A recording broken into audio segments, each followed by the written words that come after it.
Gravitación y relatividad. La teoría de la relatividad especial fue desarrollada por Einstein en 1905 y trata sobre las leyes relativas al espacio y al tiempo en ausencia de la gravedad y de la relación entre masa y energía. Este trabajo pretende abordar en forma sencilla los conceptos en los que se basa esta teoría. Para comenzar, es conveniente destacar que la teoría de la relatividad comienza con dos postulados o principios fundamentales. Primero, las leyes de la física son las mismas para todos los observadores, independientemente de su movimiento. Segundo, la velocidad de la luz en el vacío es la misma para todos los espectadores. Para Einstein no existía el concepto de simultaneidad absoluta y por tanto tampoco el de tiempo absoluto. Utilizó las transformadas de Lorentz para explicar los fenómenos de dilatación del tiempo y contracción de la longitud.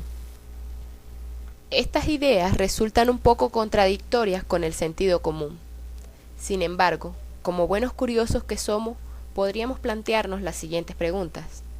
¿Qué entendemos nosotros por relatividad? ¿Hemos oído hablar de ella? ¿Utilizamos el término relativo en nuestro vocabulario cotidiano? ¿En qué sentido?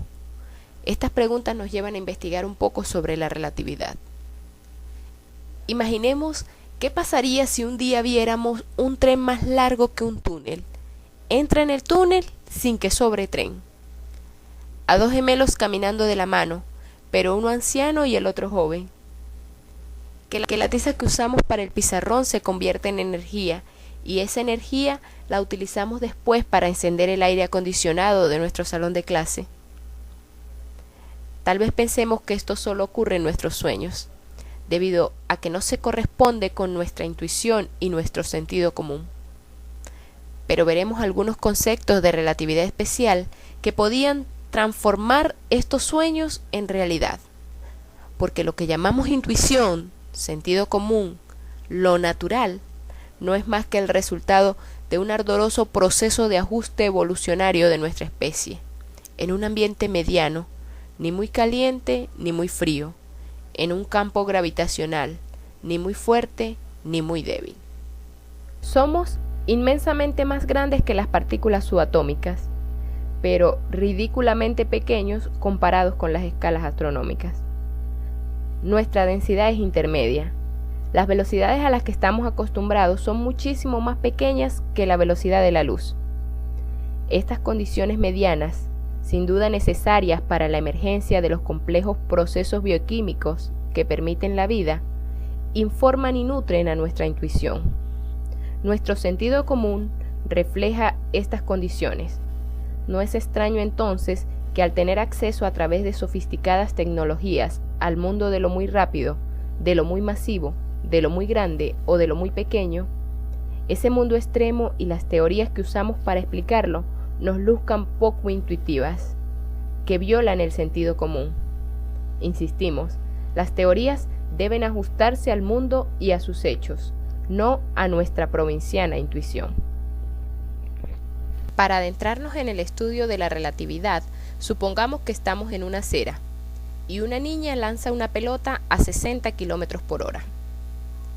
A nuestro lado pasa un camión moviéndose a 40 km por hora, en la misma dirección de la pelota. A nadie extraña que desde el camión se constate que la rapidez de la pelota será 60 menos 40, es decir, 20 km por hora. Si denotamos con la letra A al observador de la acera y con la letra B al observador del camión, estamos afirmando que el sentido común indica que la velocidad del señor del camión será igual a la velocidad que percibe el que está en la acera menos la velocidad relativa entre los dos observadores. Imaginemos ahora esta otra escena. La niña dispone de una linterna y envía un haz de luz en una dirección determinada. Los fotones del haz se alejan de la niña a una velocidad que llamaremos ca, es decir, 300.000 km por segundo. Un cohete espacial B pasa a nuestro lado a la fantástica velocidad de 100.000 km por segundo. 1/3 de la velocidad de la luz, en la misma dirección de los fotones. De acuerdo con el sentido común, pensaríamos que respecto del astronauta en la nave, la velocidad del haz de luz es de 200.000 kilómetros sobre segundo. ¿Será verdad? No, es incorrecto. El astronauta detectará que la velocidad es 300.000 kilómetros por segundo, la misma que medimos nosotros. Es decir, la velocidad que detecta A es igual a la velocidad que detecta B. Simétricamente, si desde la nave nos envían un pulso de luz, nosotros veremos a los fotones moverse a 300.000 kilómetros por segundo, independientemente de la velocidad relativa entre la nave y nosotros. En otras palabras, los fotones, la luz, las señales electromagnéticas o como queramos llamarle, viajan en el vacío a la misma velocidad, 300.000 kilómetros por segundo. Este hecho ciertamente golpea nuestra intuición. ¿Cómo puede ser la velocidad de los fotones la misma para dos observadores que se están moviendo entre sí? Y sin embargo es así. Centenares de evidencias nos indican que es así, y no podemos hacer nada al respecto. No inventamos la naturaleza. Nuestra intuición nos juega una mala pasada. El valor numérico de la velocidad de la luz no depende del sistema de referencia en el que se le mida, es absoluto, y por lo tanto es una constante universal que nos habla de propiedades fundamentales de la realidad del mundo físico. Imaginemos ahora un reloj formado por dos espejos cuyas caras se miran entre sí. Un haz de luz se refleja en los espejos incesantemente. Cada viaje de ida y vuelta es el tic-tac de nuestro reloj de luz. Imaginemos también que otro observador con otro reloj de luz idéntico al nuestro se aleja de nosotros con velocidad v. Es claro que para nosotros el tic-tac de su reloj transcurre a un ritmo menor, porque debido al movimiento respecto de nosotros, la distancia de ida y vuelta al espejo es mayor que si estuviera detenido, y esa distancia la recorre a la misma velocidad, la velocidad de la luz. Por lo tanto, se demorará más en recorrerla. Nosotros percibimos que su tiempo transcurre más lentamente. Un cálculo muy simple usando trigonometría elemental permite concluir que si t mayúscula denota el lapso del tic-tac para el reloj en reposo, entonces el tiempo para el reloj en movimiento debe venir dado por esa ecuación. En realidad es el flujo mismo del tiempo lo que marcha más lento, y más lo será cuanto mayor sea la velocidad. Naturalmente que la niña viajera ve que el que está en la Tierra se mueve en dirección contraria a ella, y tendrá razón al afirmar que el reloj nuestro se atrasa con respecto al suyo. Lo importante es constatar que el lapso entre dos eventos depende del observador, y esta es una consecuencia que fluye inescapablemente una vez aceptado el hecho de la constancia de la velocidad de la luz.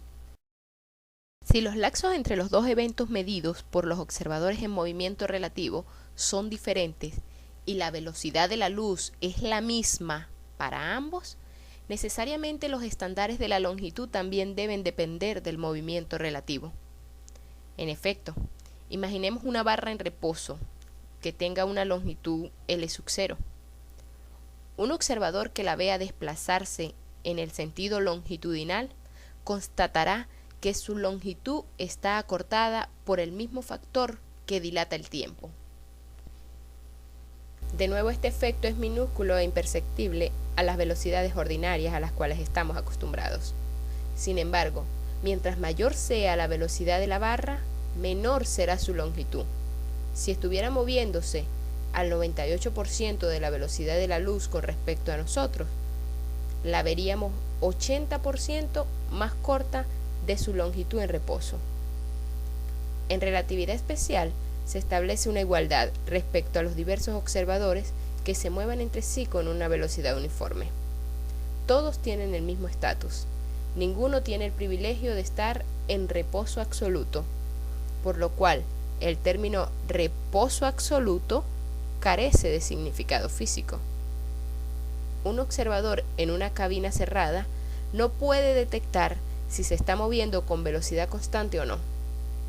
No hay experimento físico que evidencie la velocidad uniforme. Por lo tanto, solo tiene sentido hablar de velocidad relativa de un sistema de referencia con respecto a otro.